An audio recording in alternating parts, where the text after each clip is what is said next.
overcoming objections is just about getting at bats, right? Just like in baseball or anything else. Like the more you practice, the more you hear, the more you figure out what works, the more you go. I always improved my scripting, not like sitting quietly and thinking about it, but while I was actually speaking to someone, all of a sudden I would realize, wow, that was better, or I just thought of this. Here's something, and it's all about, it's all about getting the other person what they want. Like what is their end desired outcome, and how can I help them get there? And so that involves listening and really getting, on their side of the table, which I've talked about a lot. And so starting out in subprime was incredibly helpful in doing that. And in subprime, you primarily sell payment, right? People are usually, almost always, it's usually some kind of cash out refinance to either consolidate debt or to do some improvements to the house that folks don't have the cash lying around to do. So you're not selling rate, which makes it easier because,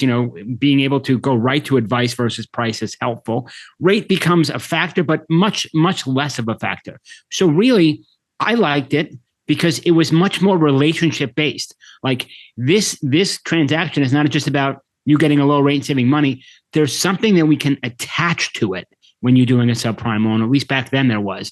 And that's the monthly cash flow savings and what we're going to do with it. That's the home improvement project we're going to do. That's the money for college and so on. So I did what you did for many years. I only learned later that you had done it, and I laughed when I heard you say it. But I used to stay really late in the office and then walk over into the telemarketing room, and I would be the only loan officer or loan originator left in the office.